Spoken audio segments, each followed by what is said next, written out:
মাটি ভাই শান্তি। এই ঘাসের মধ্যে শোয়ার পরে এত ভালো লাগতেছে ভাই, উপরে আকাশ, নিচে আমি জমিতে শুয়ে আছি।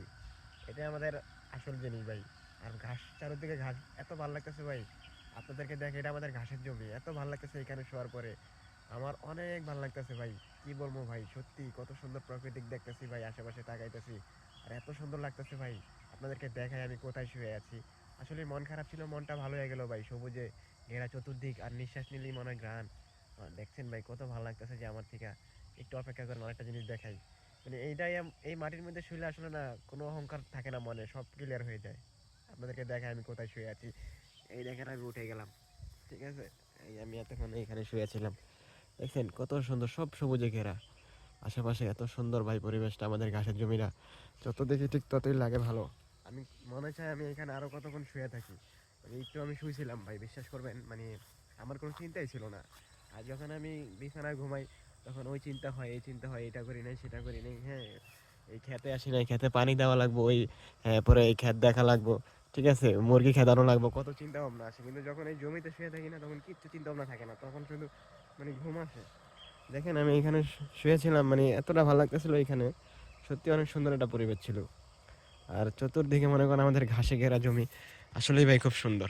আর এই পাশে মনে করেন আমাদের সেই দেশি কুমড়া চারা গাছগুলা। আসলে মনটা চাই এখানে একটু শুমু, কিন্তু এখানে শোয়ার আগে এখানে শুইতে পারি না, কারণ কি জানেন? এখানে দেখেন ঘাস লাগানো হয়েছে, তো এই যে সাইড দিয়ে যে এইগুলার লেগে এটা পিঠের মধ্যে বিন্দা যাবো, সেই জন্য আর বসি না। এই দেখেন মটরশুঁটি শাক, এগুলো কিন্তু ভাই মটরশুঁটি শাক, ঠিক আছে। এগুলা গরুরে খাওয়ানো হইব। ওই যে দেখেন ঘাস কাটা হইতেছে অলরেডি, আর ওইখানে আন্টি শাক তুলতেছে। আর এই গাছগুলা চতুর্দিক দিয়ে আর কি ক্লিয়ার করে ফেলতেছে, পরিষ্কার করে ফেলতেছে। আর আরেকটা জিনিস খুব ইয়া লাগলো, যে আমাদের গাছ থেকে রস খেয়া লাইতেছে পাখিতে। ওই যে আজকে বোতল পাতা হয়েছে, আপনারা খেয়াল করলে দেখতে পারবেন। ওই যে দেখেন বোতল পাতা হয়েছে।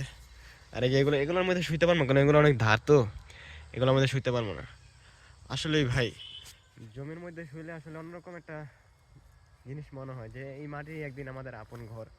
আমরা যতই চেষ্টা করি আমরা কোথাও যেতে পারবো না। এই মাটি আমরা পাড়াই, এই মাটির নিচে আমাদের ঘর হবে। কি ভাই, আমরা যতই চেষ্টা করি না, থাকতে পারবো না। তো সেটাই, আসলে মাটিতে শুইলে অন্যরকম লাগে। আমি যে কতক্ষণ আগে শুইলাম, আপনাদেরকে দেখাইলাম, খুব ভালো লাগলো। এই যে দেখেন আমাদের দেশি কুমড়া গাছের চারার অলরেডি শাক বের হয়ে গেছে। এই যে শাক লতাটা অলরেডি অনেক বড় হয়ে গেছে, দেখতে পাচ্ছেন? এই দিক দিয়ে বের হয়ে গেছে। এই গাছের আগাটা কোথায়? এই যে এই গাছে অলরেডি ফুলও ছাড়ছে। আশা করি খুব তাড়াতাড়ি কুমড়া হবে, অনেকদিন অপেক্ষা করতেছি। এই দিক দিয়ে অনেকটি বাইরে গেছে। তো যদি সময় হয়, আপনি আমার মতন একটু ঘাসের মধ্যে শুয়ে দেখেন কেমন লাগে। আসলে ভালো লাগে, ঠান্ডা, একেবারে ঠান্ডা ছিল মাটিটা, অন্যরকম লাগতেছে। আর পাশে রাস্তা তো ভাই অনেক নয়েজ আসে, এই যে দেখেন পাশে রাস্তা, এই জন্য। আর আজকে ছোট ছোট দুইটা খেজুর গাছ কাটা হয়েছে, এই দেখেন কি পরিমাণ নয়েজ, এখানে খেয়াল রাখতে হয়। আসলে অনেক ভালো লাগলো, মনটা শান্তি হয়ে গেলো বা জমির মধ্যে শুয়ে। অনেক অনেক ভালো লাগছে এখানে শোয়ার পরে। যদি আপনার সময় হয় কোনো একদিন, আপনি একটু শুয়ে দেখেন কেমন লাগে। আমার থেকে অনেক ভালোই লাগে।